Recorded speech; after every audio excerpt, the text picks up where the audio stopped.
members and friends of our society. Good evening and welcome to our event tonight. Thank you very much for coming here. This event is about Macedonia. We all know that the Prespes agreement has been in our life now for about a year, and a lot has been written about it, and a lot has been said about it.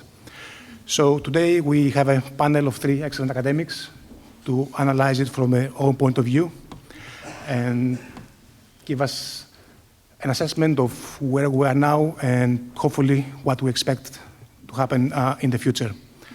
The purpose of this event was always to look at the future and not in the past. We all know what happened, but we want to see what we may expect from now on. Before we introduce today's speakers, let me quickly talk to you about our society, as I usually do. This year is our 30th anniversary, which is a great achievement for our society, being active and creating events like this for 30 years. And with your help, we would like to continue being here for a lot more than 30 years. So for those of you who are regular to our events and you're not our members, please consider becoming a member. It's very important for us to increase our member base and have more members. We have two more events coming up this year. On the 18th of October, we organize an event with Professor Meadows from the University of Oxford about Alexander the Great, his coins, and their impact on the world, not only on ancient times, but also more recently.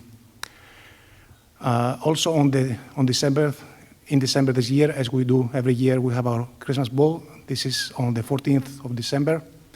There are some invitations available on the reception desk if you want to pick up one on your way out, and if you want to come, we'll be happy to have you there. That's it for me. Thank you very much for listening, and Mr. Apostolou will now read the biographies of the three speakers. Thank you. Good afternoon, thanks for coming. I'll read the biographies of each of our speakers today. First, Kωνσταντίνο Γρίβα. Professor Kωνσταντίνο Γρίβα is a professor at the University of Athens, teaching geography and security in the greater Middle Eastern region, and an associate professor at the Greek Military Academy, teaching international geography and geopolitical analysis of current military systems.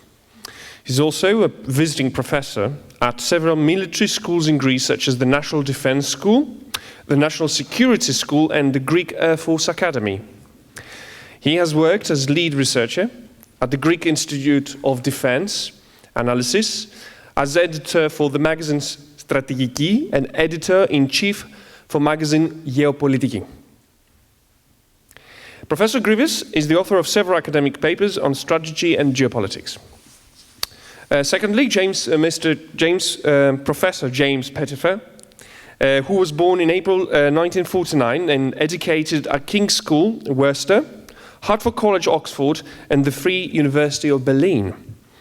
He's an internationally recognized authority on the modern history and international relations of the Southern Balkan and Eastern Mediterranean countries from late Ottoman times to the present day. He has held visiting professorships in Greece, Fyrom, and elsewhere, and was an honorary fellow of the University of Birmingham in the UK. He was a CEJA Research Fellow at Princeton University in the USA in 2007. For 10 years, he was a member of the Conflict Studies Research Unit at the Royal Military Academy, Sandhurst, in the UK. From 2010, he has been teaching Balkan history at St. Cross College, Oxford, and is a member of the Oxford University History Faculty. He's the author of a number of standard works on the region, including The Greeks, Land and People Since the War, The Turkish Labyrinth, Albania, From Monarchy to Balkan Identity, with Miranda Vickers, Blue Guide Albania and Kosovo, Kosovo Express, and The New Macedonia Question as an editor, and many more. Pettifer is a regular reviewer of South Slav Journal, Times Literary Supplement, and other scholarly publications such as the Journal of Religious History, Canadian Historical Journal, and International Affairs.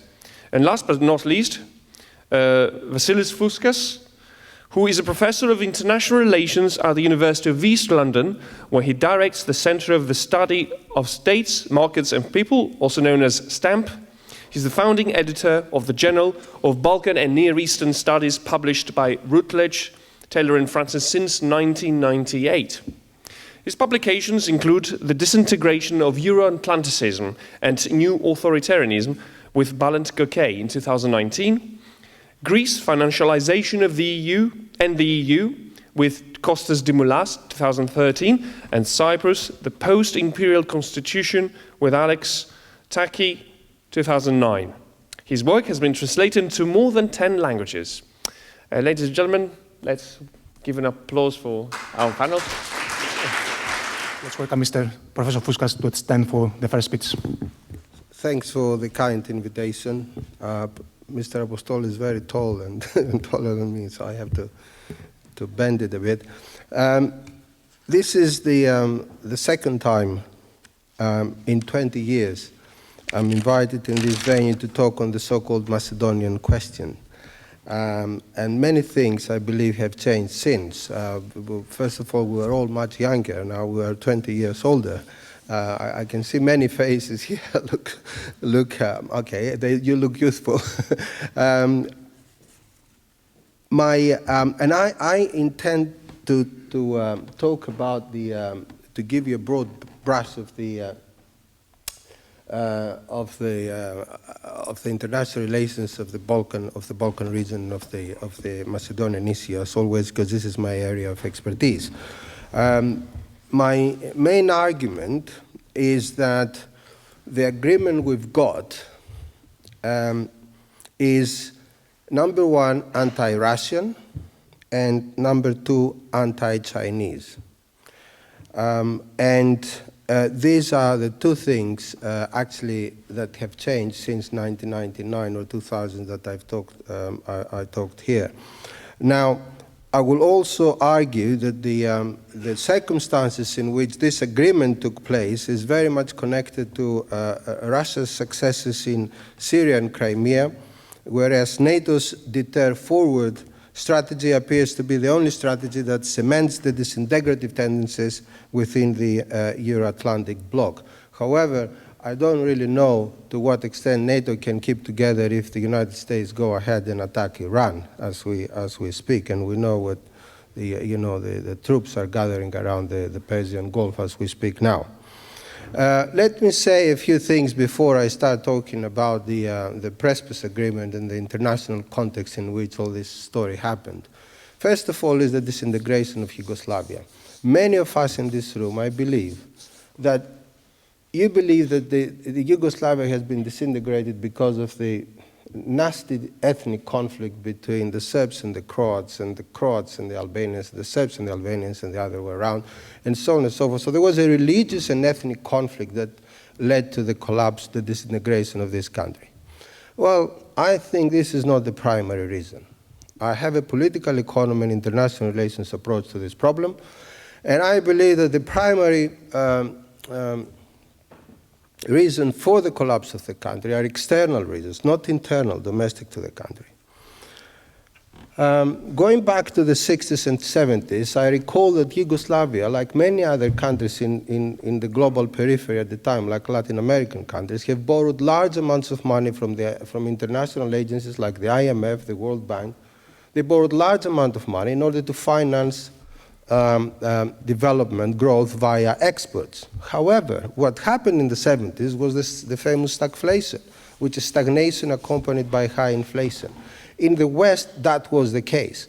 So if this happened in the West, blocked Yugoslav exports, and then we have a kind of refueling of the Yugoslav debt over the years and so on. In 1980, when Tito died, Yugoslavia had a massive debt problem, like many Latin American countries, and a massive inflation problem. Now, again, the Yugoslav authorities went to the IMF and the World Bank and the Export-Import Bank to ask for money. What happened was that the IMF started implementing the conditionality thing to Yugoslav authorities. In order to get more money from the IMF, you have to undertake some domestic reforms. And the number one reform that the IMF asked the Yugoslav authorities, actually under Milosevic, to undertake was to centralize the co-federal constitution of 1974. By federalizing a co-federal constitutional arrangement, this meant, in fact, that Slovenia and Croatia, the richest republics in the Yugoslav aggregation, would have to foot the bill for the neoliberal reforms that Milosevic was supposed to implement on behalf of the IMF and the World Bank.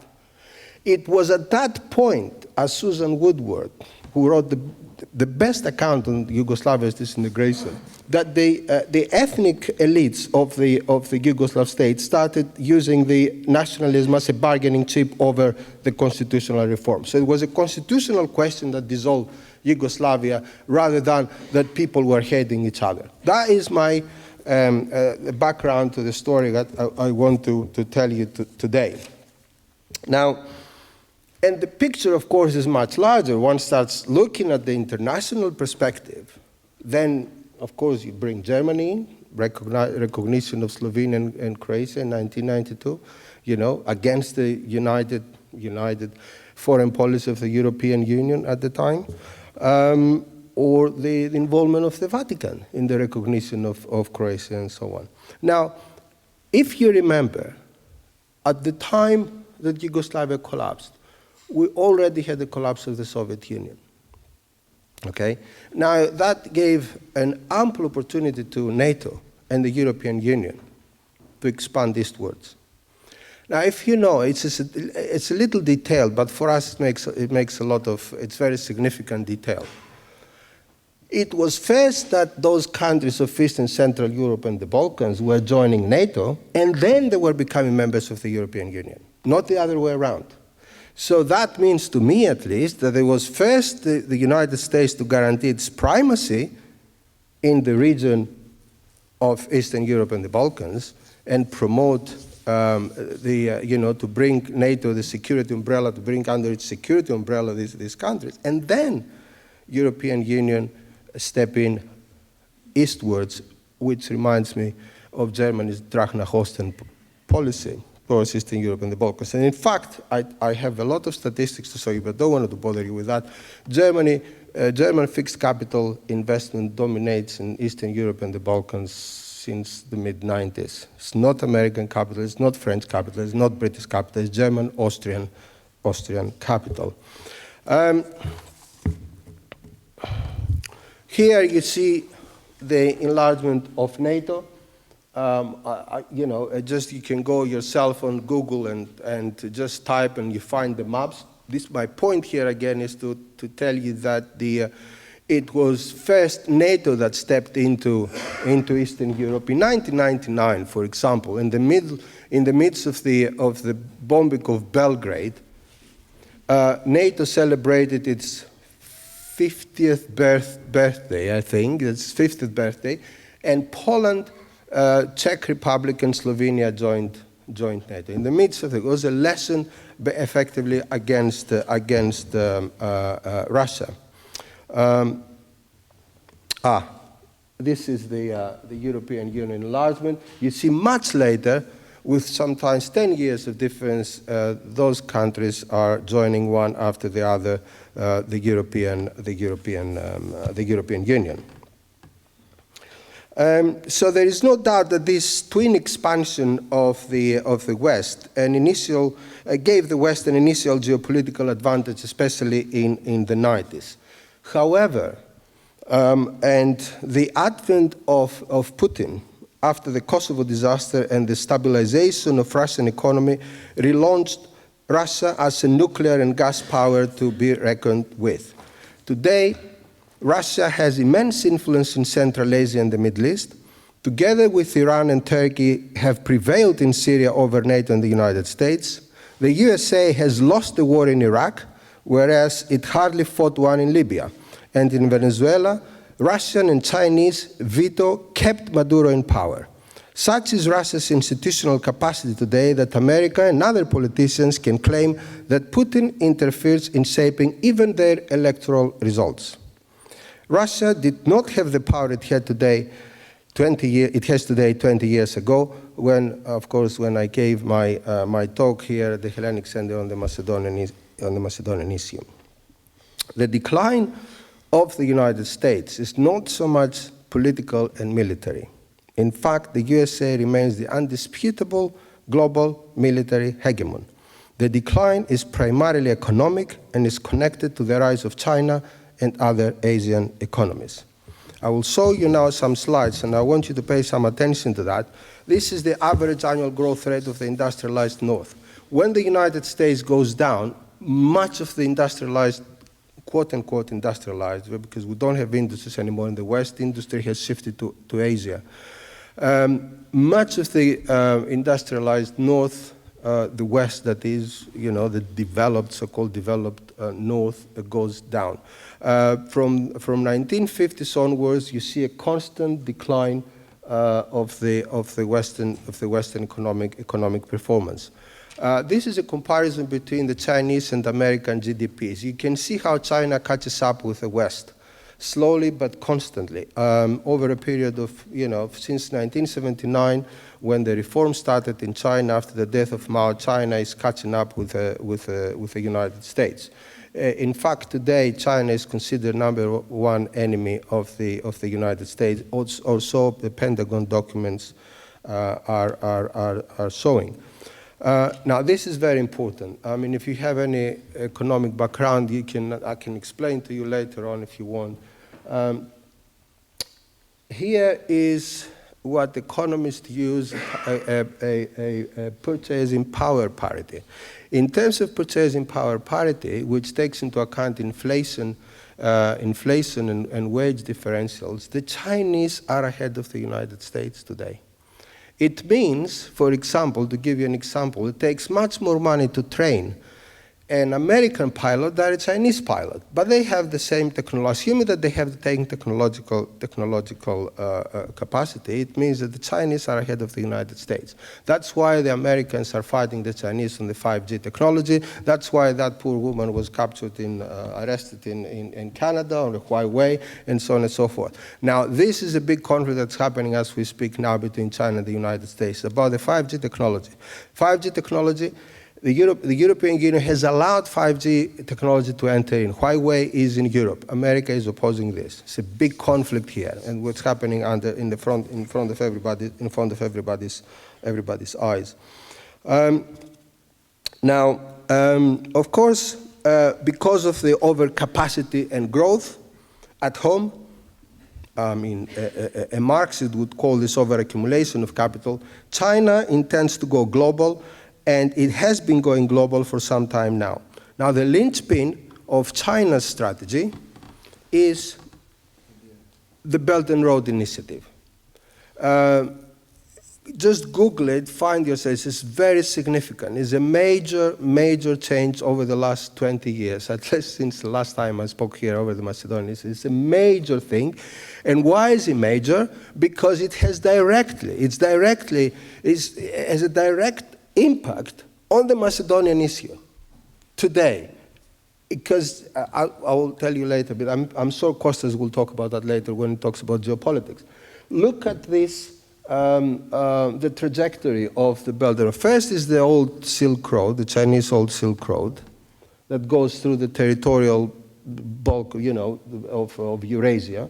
And then there is a maritime road that goes south, the blue line, shady line that goes to Africa and then goes through the Suez Canal up to the port of Piraeus in Greece and then goes northwards in Europe. It's a project, and the Chinese invest massively in infrastructure. They invest in ports. Gwadar in Pakistan has become the most important Chinese outlet in South Sea, in Indian Ocean and the South China Sea. In Djibouti, the Chinese have a military base. The only one military base they have. Now, we may discuss if this is imperialism or not. That's a different ballgame. It's a different story. All I'm trying to show you is that China is a major global player. Okay, it's something which was unmanageable 20 years ago, at least to me. I couldn't see it 20 years ago. So some other recent developments are worth noting. Developments that, if anything, helps us understand why an agreement over the name of FYROM was negotiated now and not 10 or 15 years ago. The interest of Mrs. Merkel to finding a compromise agreement over the issue of the name is directly connected with Germany's interest in the Balkans and the control of the Danube-Morava-Vardar-Axios waterway. Since 2013, when the Belt and Road Initiative was announced, China's investment company, Gezuba Group Corporation, sorry for this, it's a Chinese company, Gezuba Group Corporation, submitted a comprehensive report with recommendations for the construction of the waterway, which included irrigation work, tourism, hydroelectric station, and creation of canals, among others. I have a map to show you here. Oh, yeah, this is the Beijing Balkans Europe Express, the China finances. It says this is a railway. This is the energy dependency of Europe and Balkans on Russia. Kostas will talk about that. But that is the importance of the new Morava-Vardar waterway, which China is extremely interested in doing that. But the European Union is in two minds. Will she allow the Chinese penetrate European markets? Because they have penetrated in many respects European markets. The Commission is divided. The Commission, still the official line is that that they will punish the European Union countries that accept Chinese investment of this sort with geopolitical implications in particular, will punish with penalties. Some others in the Commission disagree. I'm happy to come back to if you ask me questions about that. But that is the importance. That's what is related to the Macedonian question, the Prespes agreements. It's a geopolitical, strictly geopolitical issue. I will give you my take now about the future, because the event is in Macedonia after the Prespes. I am very concerned. I should not hide my concern about the agreement. It's been rushed through because of the reasons that I believe I explained. It does not solve a major geopolitical issue in the Balkans, and it does not make the Balkans a zone of prosperity and peace, as our government argues. I fear the land swap between Serbia and Kosovo. I fear the creation of Greater Albania. I fear the instigation of ethnic nationalism and ethnic minority rights in Greek Macedonia as a possibility. And Greece, for its own sake, you can say, hang on, guys, I have 3 districts in my country which is called East, Central, and West Macedonia. The North is missing. So let's move in. So in a critical situation, Greece has to play that card, which is a warmongering card. But again, I don't say this as a positive thing. I say something that the prospect of calling a country on your northern border as North Macedonia, whereas you have already one Macedonia, is an issue. At that case, Greece's geopolitical aim should be the control of the Vardar Valley. I see here as unavoidable the involvement of Turkey and Bulgaria, and of course, in that case, Greece's anchor, because anchors all foreign policy on the European Union. The European Union is not a stable. It's not a state to rely on.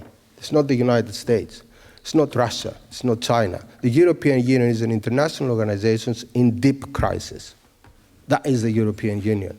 And if Greece has as their sole anchor of its policy the European Union, because if you read the agreement, I have actually the English version with me. If you read the agreement, the Prespes agreement, it connects, you change this in order to become a member of the EU. You change your name in order to become a member of NATO. You change, all is connected to NATO and the European Union. If this kind of disappear. In 20 years' time, I hope I'm alive, you invite me here, we may not have European Union around, trust me. We may not have. You see what I'm saying? So don't rely so much on the European Union. And, collapse of Greece's pro-EU policy as a result of either continuous austerity imposed on Greece or because Balkan and East European states stopped considering membership of the EU as their national priority, or because the EU itself ceased to exist, as I said earlier. And I do not consider these eventualities as improbable. Thanks a lot for your patience.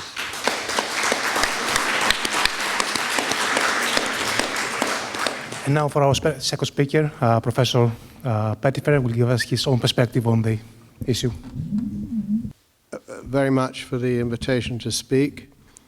On a more somber note, as Vasilios recalled his previous speaking engagement here, perhaps I could recall mine to the Patrick Leigh Fermor Society 2 years ago on the war in Epirus in 1940, and we should perhaps remember that great friend of Greece, Charles Arnold, who organized all that and was president of the society, who very sadly in the intervening period became ill and has now left us. I want to concentrate tonight on the basic realities of things, because clearly the Prespes document is very complicated. Even people who know a lot about Macedonia found it hard to understand, and regional issues too. I'd like to preface what I say by saying I agree with a great deal with the general picture that Professor Fúskas has already outlined. I was an opponent of the Prespes agreement because I thought, although it was obviously desirable to get a settlement between Skopje and Athens, it would bring regional instability. This meeting tonight is now more or less a year since the agreement was signed, and I think it gives us a very good opportunity to look and see what has been achieved and what hasn't. And again, I'd like to thank the Macedonian Society very much for the chance to open up some of these issues. What kind of regional instability did I have in mind? Well, I think the answer is very simple, that the state in Skopje is recognized now by about 100 countries, and that was done under its preferred name of the Republic of Macedonia. That is now gone into the dustbin of history. Some of those countries are friends of stability in the region, others are not. And it gives everybody a chance effectively, small or large, now to interfere much more in Skopje politics. We're familiar, I think, with the two main power blocks in Skopje, which is basically the Macedonian Slav-Bulgarian bloc and the Albanians. There are other minorities, of course, as we know, some of whom are quite numerous. Like the Roma population is, in some parts of the country, 10%. But in terms of power politics in Skopje, there are really two blocks that matter.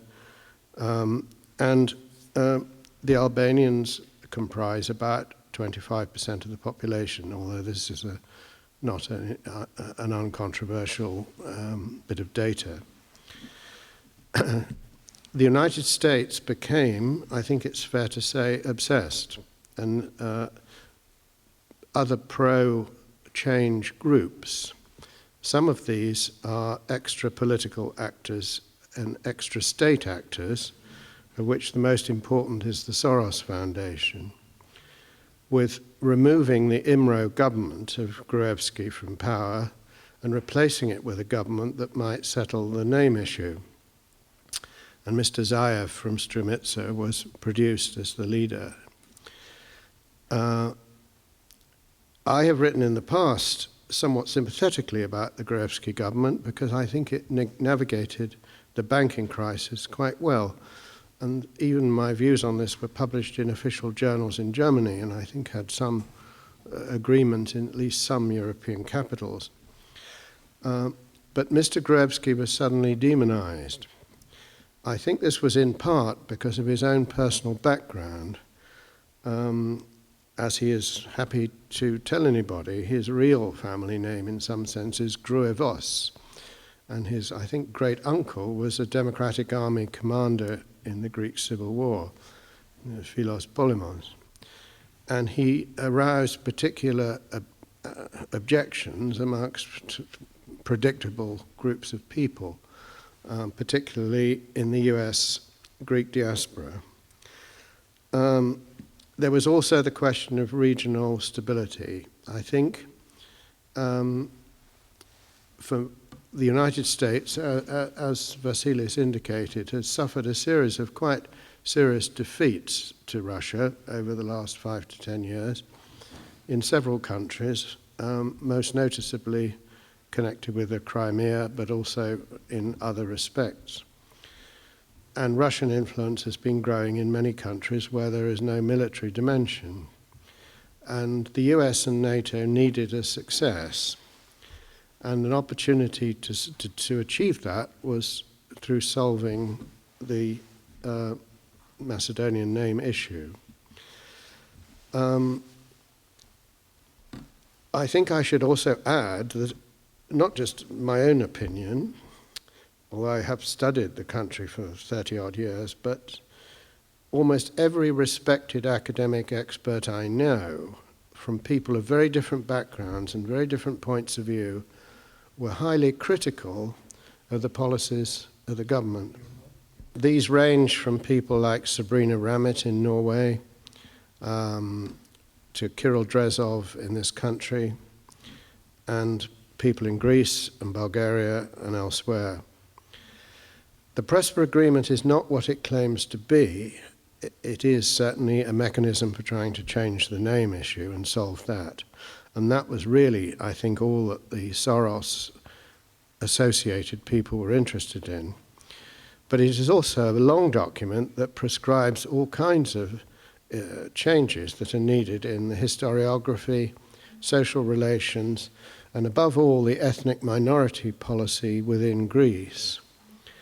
And part of the reason Zaev was able to force the agreement through the parliament in Skopje was partly through, I think, what has to be called bribery and threats. I'm not attributing that to him. It was done by other people. I don't wish to make this personal, but there were things done which I think were pretty appalling in any quasi-democratic state. But then anything seemed to be justified in order to remove Imre from power. But the reason it was accepted by the government in Skopje is because they were led to believe that it would lead to minority rights for Macedonian minority in northern Greece. Well, if you read the agreement, it doesn't say anything about that. But that was what was sold to the population up there. And of course, the Albanians were happy to sign on to anything in government because it meant that they achieved an arm lock over the government's wider policies, and which would lead, they hoped, to much closer relations with Albania and Kosovo. So this is the Pandora's box the Prespes Agreement has opened. We've also seen the economic damage already because many people are probably not aware of it, but visitors to Greece as tourists from Fyrom, Republic of Macedonia, were actually the largest, or one of the largest groups of visitors. That number dropped by half last year after the Prespes Agreement, and I'm told by people I know who are objective, good judges in Skopje, that it is now dropped even more. And so the prospects of Prespes having beneficial economic effects are very, very slender, at least in the short term. So what is to be done? I think it is very sad. It's a tragic agreement because prior to it being signed, many relations at a human level between the people in northern Greece and the people in the country to the north were actually improving, as the high levels of tourism showed. Trade relations in things like the construction industry in Thessaloniki, trade relations in agriculture, growing Greek exports of fruit and other commodities, and generally very good things.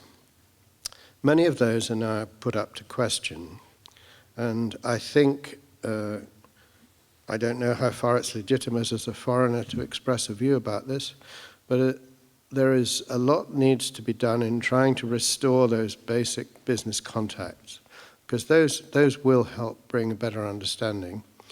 And I think as far as possible, and this is a controversial view, but there are elections coming up in Greece, as far as possible, I think the new government in Greece, after the elections, whoever it is, needs to look again at what's been signed and clarify to the Greek people what exactly was done. And if there are difficult things that need to be changed, I don't think those should be run away from. And I think at the same time, the question of military security also needs looking at.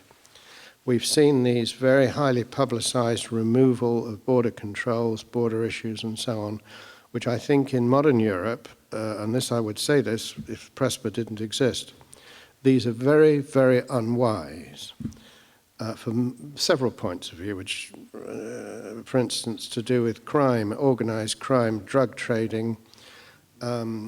I have a particular relationship personally with one of the villages in Prespes, where my colleague Miranda Vickers, who I hope would be here with us tonight, but unfortunately couldn't make it, but we've been studying this area for over 20 years, and we're writing a book about it.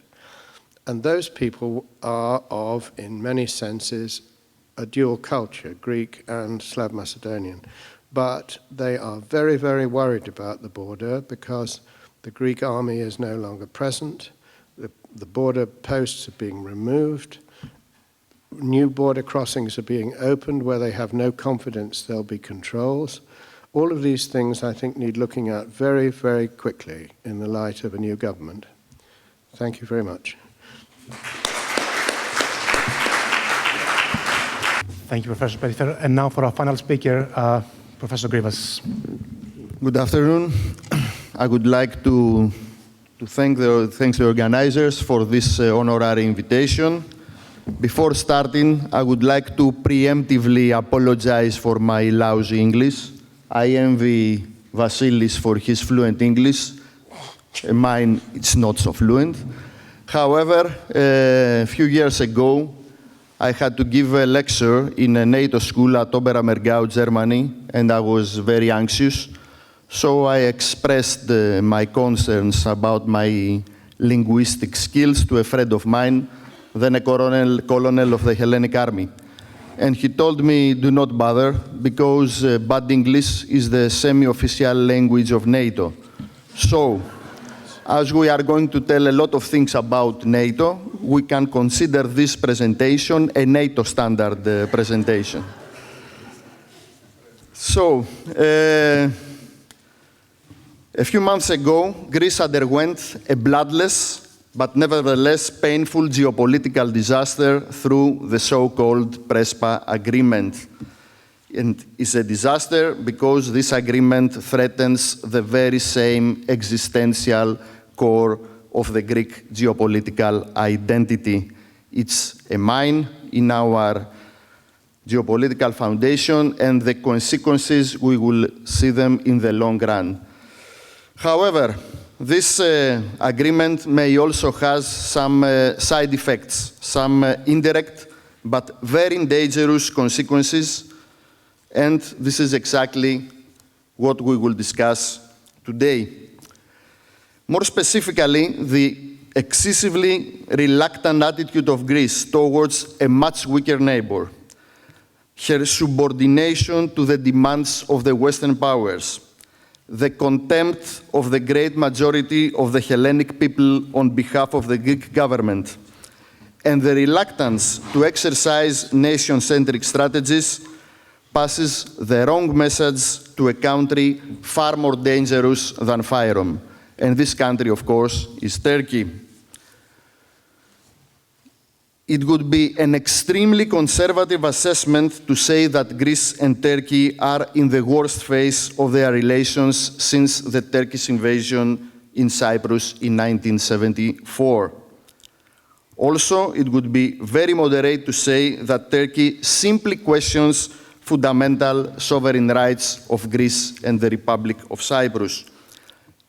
In reality, it challenges the very existence of the Republic of Cyprus as an independent geopolitical entity and threatens Greece with mortal geopolitical mutilation, claiming inter alia 156 Greek islands, many of which are inhabited. Actually, as we speak, Turkey is exercising its own version of hybrid warfare against Greece, and the two countries are situated in a gray zone between war and peace. In a sense, we are already in a warm war with Turkey. And the critical question is whether they will remain in this zone or a real war will occur. In my opinion, we have gone beyond the point of no return, and a military confrontation between the two countries is pretty possible in the near-term future, in the foreseeable future. In such a case, the whole southeastern flank of NATO will be decomposed, and the consequences for the Western geopolitical architecture will be tremendous. However, in order to understand the full geopolitical potential of the conflict between Turkey and Greece, we have to examine the role of the Eastern Mediterranean in a new, emerging global system. First of all, in order to have a realistic view of the current international affairs, we have to give up the virtual reality of a unipolar global system under the absolute dominance of the United States, and to accept the undisputable fact that the current global system is a multipolar one. In this multipolar world, the Eastern Mediterranean probably has a prominent role. In a seemingly paradoxical way, a reason for this upgrade could be the possible reduction of the ice layer in the Arctic. More specifically, the melting of the ice layer in the high north and the subsequent inclusion of the Arctic Ocean in the global maritime communication system is creating a kind of a fast lane in the periphery of Eurasia, and this fast lane reduces the role of the ocean maritime routes, namely the privileged domain of the United States.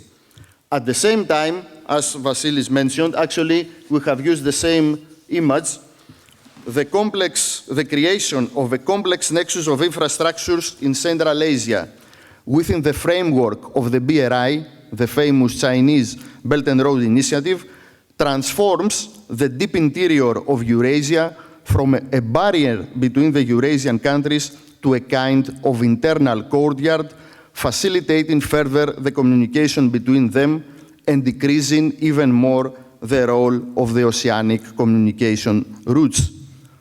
So, this development practically divides the complex of Eurasia and Africa from the open oceans, creating a kind of geopolitical duality in the globe. In other words, the world island, namely the complex of Eurasia and Africa, tends to become autonomous from the rest of the planet. So, if we examine this autonomous semi-global system of Eurasia and Africa, we can see that it has a center. And this center is the Mediterranean Sea, and the center of the latter is the Eastern Mediterranean. Thus, paraphrasing Mackinder, we could say that the ruling power in the Eastern Mediterranean shall play a regulating role in the entire international system. And this is exactly what Turkey is trying to achieve, namely to to become the hegemonic power of the Eastern Mediterranean in order to function as one of the key powers in the emerging multipolar international system. Actually, this is the deeper reason that obligates the Turkish political leaders to choose a policy aiming at the geopolitical mutilation of Greece and of the Republic of Cyprus. In simple words, the very existence of Greece and Cyprus is an obstacle for Turkey's development as a hegemonic power in the region. Until now, the safety net that used to avert the development of the animosity between Greece and Turkey into a direct military confrontation has been the decisive, at least since 1974, the decisive intervention of the United States whenever a crisis would arise.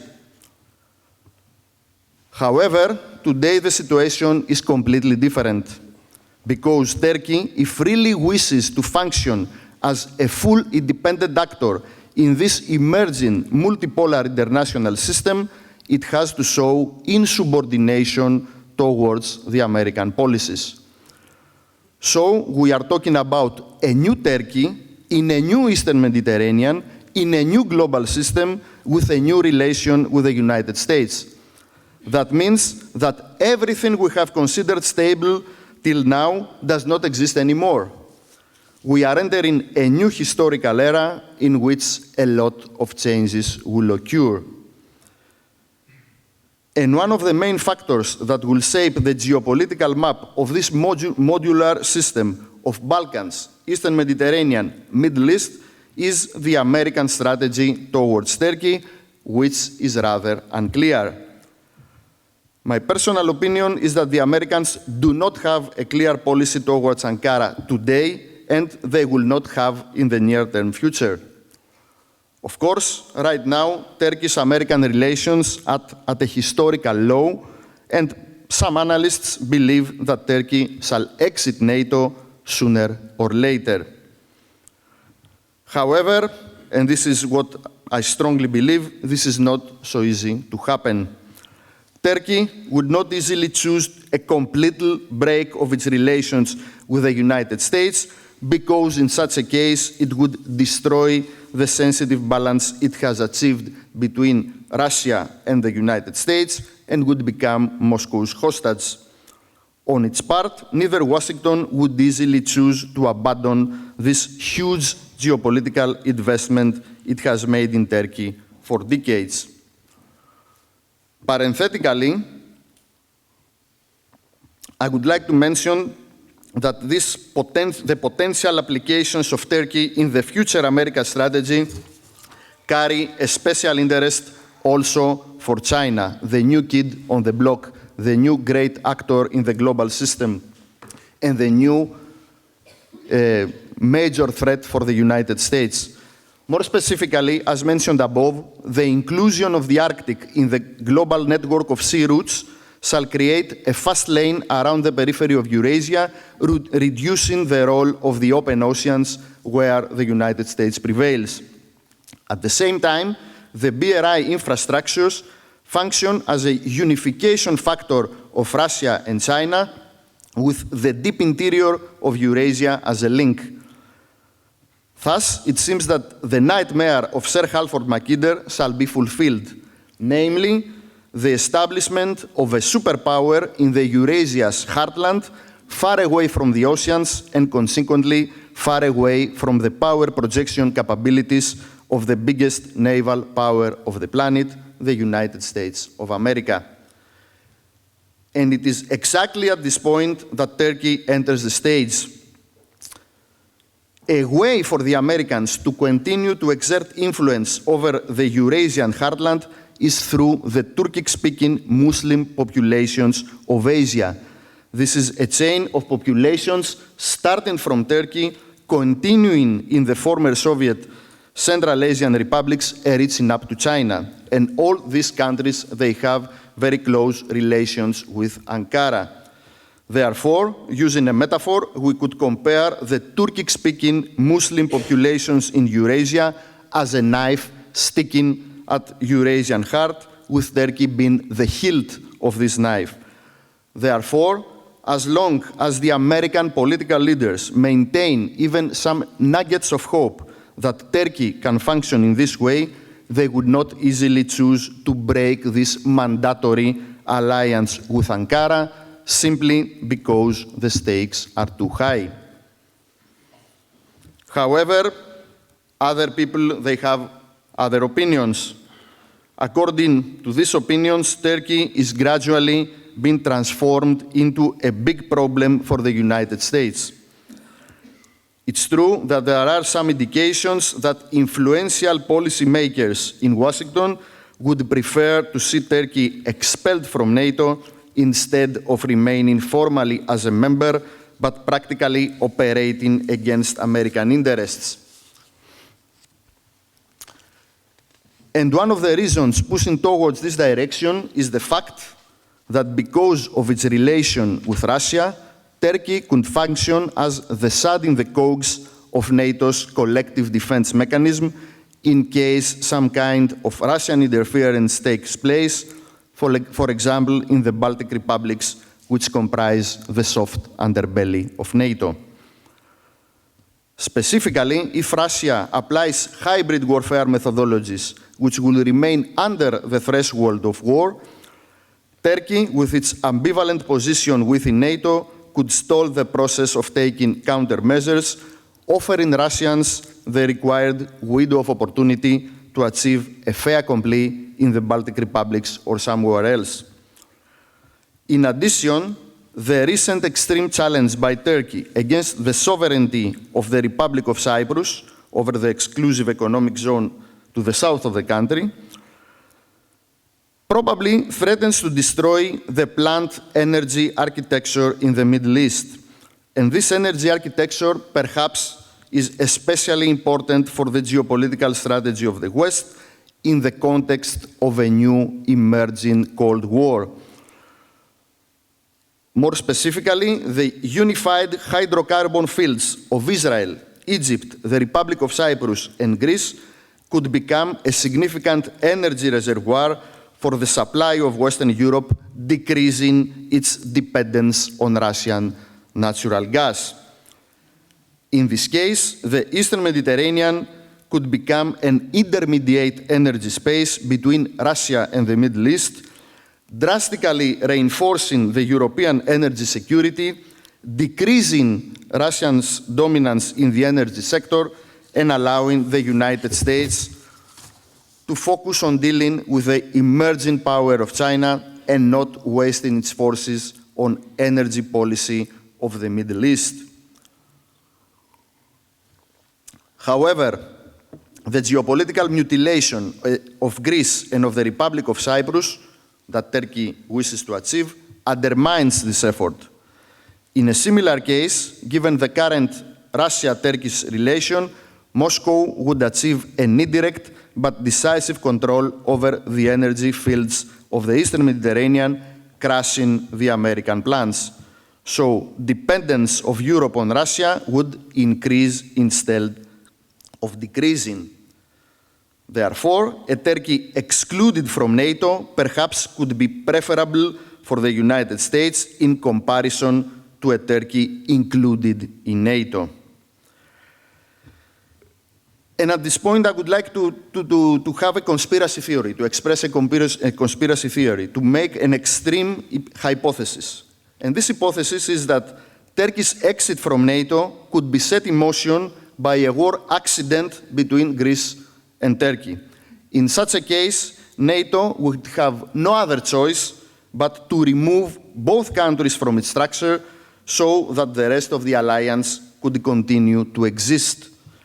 Of course, after the end of the conflict, Greece would be accepted again, but Turkey would remain outside with some pretext.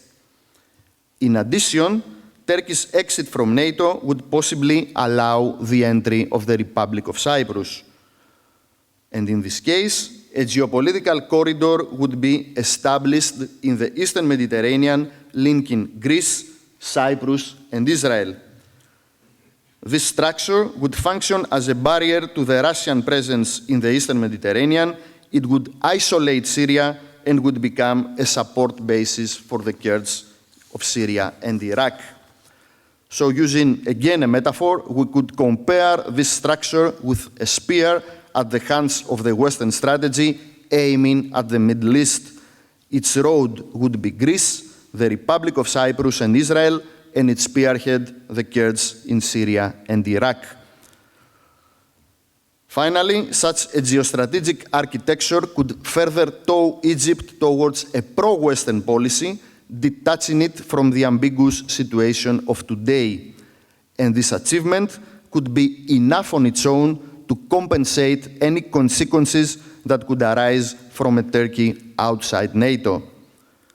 Namely, an Egypt embedded in a geopolitical architecture of Western interests perhaps would be a much more valuable option for Washington compared to an ambiguous Turkey inside NATO.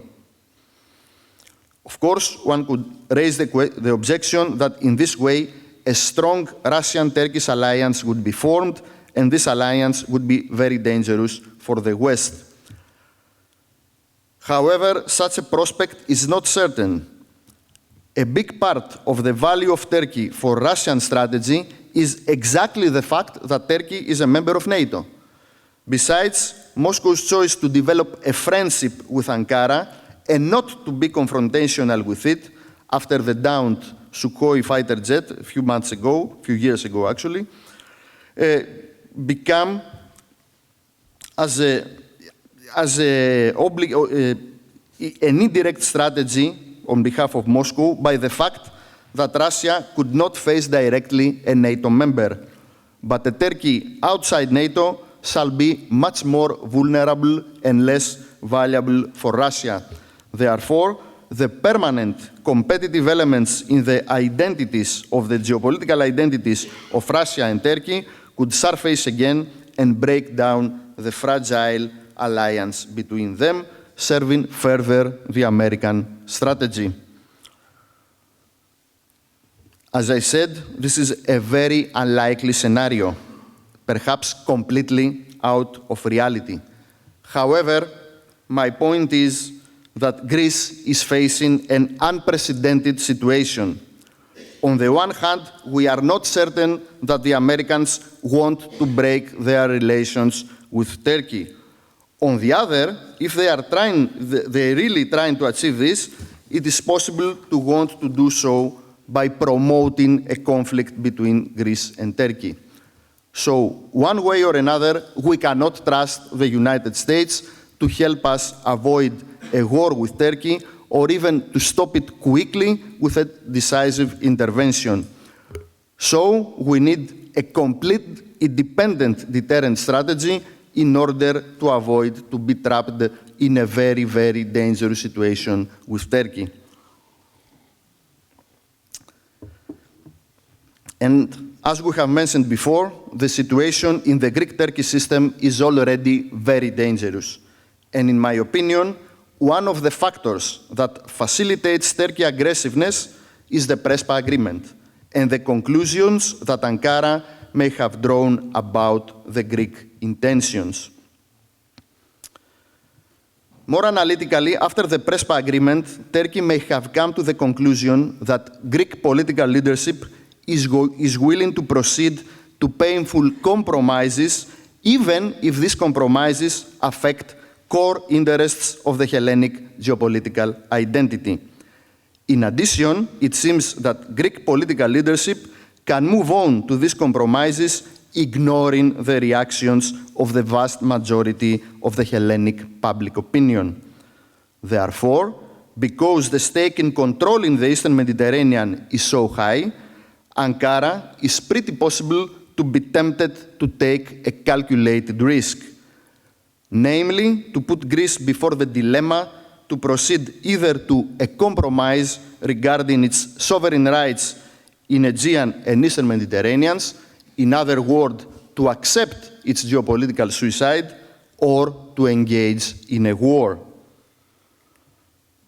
Unfortunately, in the Hellenic society, there is an overly optimistic perception that the United States will rush to support Greece in the event of a conflict with Turkey. In my opinion, this view is a fantasy.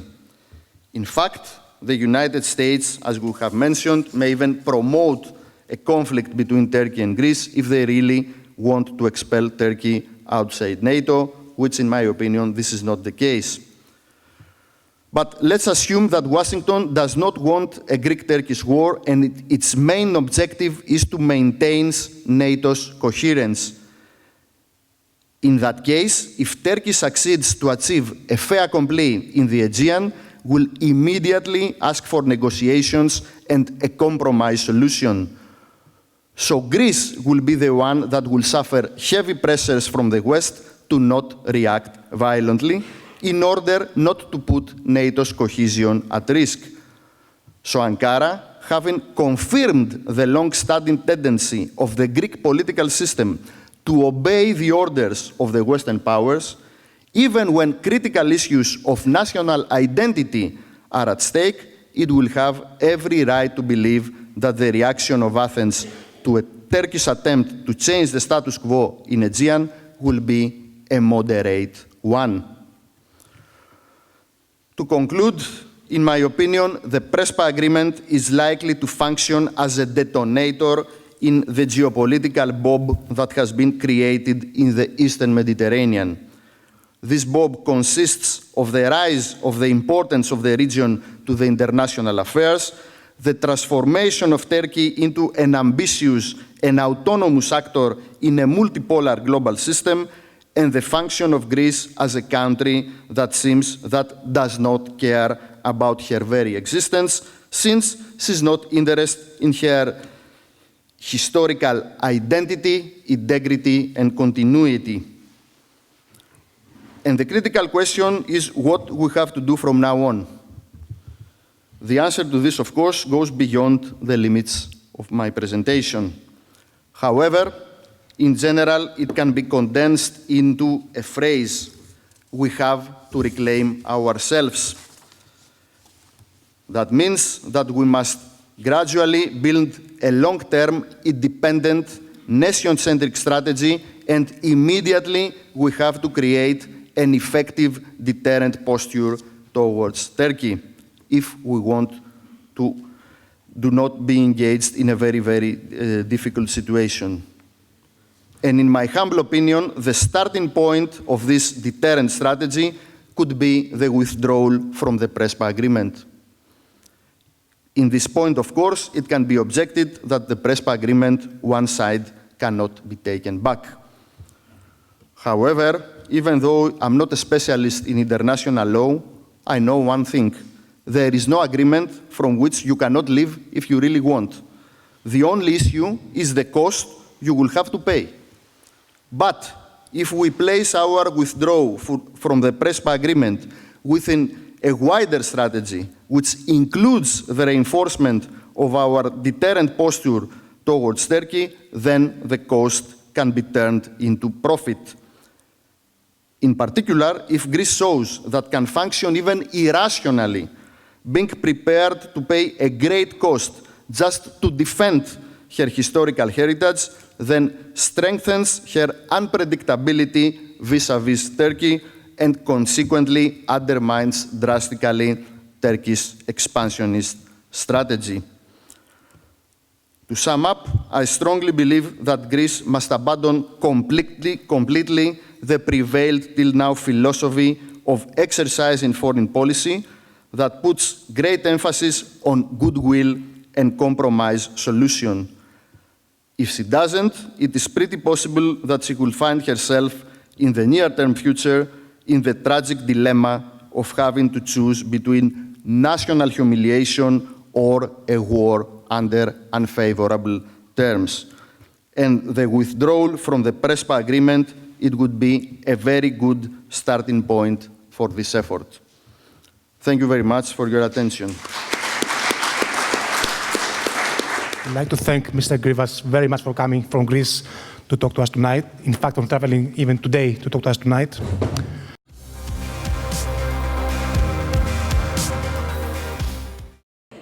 Κύριε Πετρίδη, ως πρόεδρος της Ένωσης Μακεδόνων Μεγάλης Βρετανίας, θέλω να κάνω ένα σχόλιο για τη σημερινή εκδήλωση. Ποιος ήταν ο σκοπός?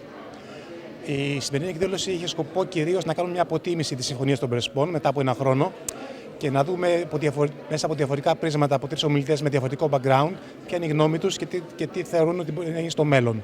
Και νομίζω το καταφέραμε αυτό. Είχαμε 3 ενδιαφέρουσες ομιλίες από διαφορετική ακαδημία, από ιστορική, οικονομική και γεωπολιτική. Και νομίζω μας έδωσαν ένα πολύ καλό background το τι συμβαίνει και τι περιμένουμε για το μέλλον. Πολύ ωραία. Πιστεύετε ότι ο κόσμος ανταποκρίθηκε θετικά στα όσα είπαν οι ομιλητές? Νομίζω ναι, γιατί φάνηκε από τις ερωτήσεις που ήταν και πολλές και ενδιαφέρουσες. Καθώς επίσης και η αίθουσα γέμισε από κόσμο. Είχαμε πολύ μεγάλο ενδιαφέρον για την εκδήλωση και είμαι πολύ ευχαριστημένος από το αποτέλεσμα. Ευχαριστούμε πάρα πολύ. Σας ευχόμαστε καλή συνέχεια. Να είστε καλά, ευχαριστώ. Καλησπέρα κύριε Γρίβα. Μετά από αυτή τη σημερινή εκδήλωση και την ομιλία που δώσατε, θέλω το σχόλιο σας για αυτή την συμφωνία, τη μεγάλη όπως πολλοί χαρακτηρίζουν, της Ελλάδας με τη Βόρεια Μακεδονία, όσον αφορά το όνομα αυτού του κράτους της Βόρειας Μακεδονίας. Κοιτάξτε, η διεκδίκηση από πλευράς των βορείων γειτόνων μας του ιστορικού παρελθόντος της Μακεδονίας αποτελεί ιδρυτικό τους μύθο. Οπότε η συμφωνία αυτή, ακριβώς επειδή αποδέχεται από πλευράς της Ελλάδος την ύπαρξη μακεδονικής εθνότητος και μακεδονικής γλώσσας για τους βόρειους γείτονές μας, αποτελεί μια γεωπολιτική βόμβα στα θεμέλια του ελληνικού έθνους, της ίδιας της αντίληψης που έχει η ίδια η Ελλάδα για τον εαυτό της. Συνακόλουθα, οι όποιες δικλείδες ασφαλείας υπάρχουν στη Συμφωνία των Πρεσπών όσον αφορά το παρελθόν, την ιστορική κληρονομιά της αρχαίας Μακεδονίας, είναι θέμα χρόνου να πάψουν να ισχύουν από τη στιγμή, επαναλαμβάνω, που ακριβώς η διεκδίκηση αυτή αποτελεί ζωτικό και κομβικό κομμάτι της ίδιας υπόστασης των Σκοπίων, των βορείων γειτόνων μας. Σας ευχαριστούμε πάρα πολύ. Ευχόμαστε καλή συνέχεια. Είστε καλά.